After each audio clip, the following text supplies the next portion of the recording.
Olá pessoal, nesse vídeo eu vou falar sobre o começo de um período da história da Grécia chamado de período arcaico, que vai se desenvolver depois do período homérico, depois da civilização creto-micênica. Então vamos lá, vamos começar. Lembrando que a história da Grécia, né, ela começa com a formação da Grécia, não existia um país chamado Grécia, nem um povo chamado gregos, mas tinha vários povos diferentes que habitavam várias regiões diferentes, que com o tempo vão se fundir e vão se transformar nos helenos, os habitantes da Hélade, que era o nome que era dado para a Grécia. E a principal fonte que nós temos para estudar esse período, a principal fonte escrita, são os poemas do poeta Homero, a Ilíada e a Odisseia, que são as principais fontes escritas que nós temos para estudar o começo da história da Grécia. E o começo da história da Grécia é conhecido como período homérico, por causa das fontes escritas, né, do poema Homero. E esse período homérico ele tem o desenvolvimento da civilização creto-micênica. A civilização creto-micênica é uma junção da cidade de Micenas com a ilha de Creta, que foi uma civilização desenvolvida que governou praticamente toda essa região que aparece em vermelho aqui no mapa. Né? E aqui eu contei para vocês no vídeo passado a história lá do Palácio de Knossos, a lenda do Minotauro, como eles usavam isso para conquistar as outras cidades. Falei um pouco também sobre a Guerra de Troia. Agora, o que é importante lembrar aqui? Essa civilização ela é destruída com a invasão dórica.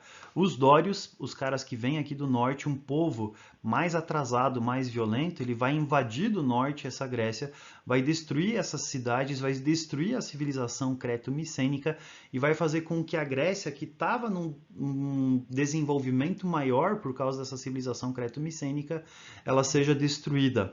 Então a Grécia ela vai viver um período onde é que eles não vão ter essas grandes cidades, onde é que o pessoal vai voltar para o campo, onde é que eles vão viver em comunidades familiares, patriarcais, autossuficientes. Né? Em outras palavras, eles vão viver em grandes fazendas, onde é que o chefe era o líder da família, onde é que eles consumiam praticamente tudo aquilo que eles produziam, não tinha comércio, não tinha circulação de pessoas. Então a invasão dórica, ela vai provocar a destruição dessa civilização creto-micênica e vai fazer com que a Grécia viva um período mais atrasado. Alguns historiadores até chamam de a Idade Média da história da Grécia. Agora, o que aconteceu? Com o tempo, essa civilização ela vai se recuperar. E aquelas fazendas nas quais as pessoas viviam, onde é que as famílias viviam, elas vão começar a se transformar na polis. E polis é uma palavra grega extremamente importante, que você precisa saber o que é polis. Tá? Então, o que é polis? Polis, em grego, significa muito. Né? Então, na matemática, quando você tem polis, significa 4 ou mais. Né? Quando você tem algo que é poli ou é pluri, isso significa que é muito.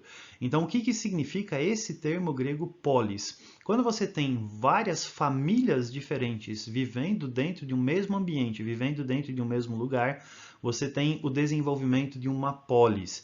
E a palavra polis significa cidade.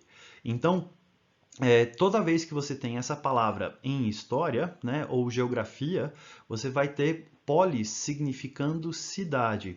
E as cidades gregas, elas eram cidades-estado.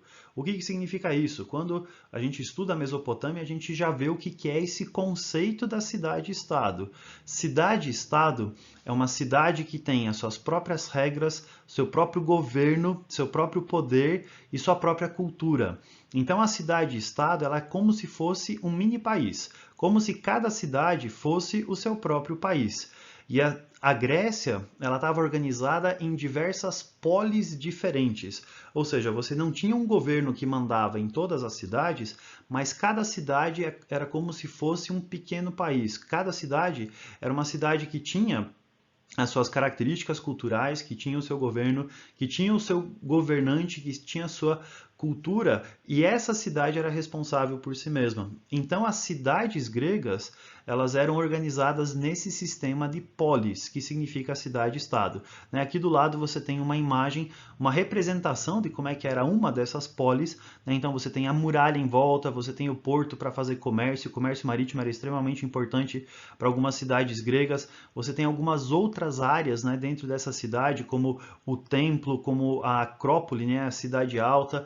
Então você vai ter as características de uma polis, dessa cidade-estado. A Grécia tinha mais de 150, 200 cidades-estado, mas nós vamos estudar duas cidades-estado que são completamente diferentes. Duas cidades-estado que são completamente diferentes entre si. A primeira cidade-estado que nós vamos estudar é a cidade de Esparta e ver quais são as características dessa cidade, e depois nós vamos estudar a cidade-estado de Atenas e ver qual que é a característica dessa cidade. Então, polis significa cidade-estado e nós vamos estudar essas duas nos próximos vídeos, a polis de Esparta e a polis de Atenas. Beleza? Próximo vídeo a gente vai ter aula de Esparta. Abraço!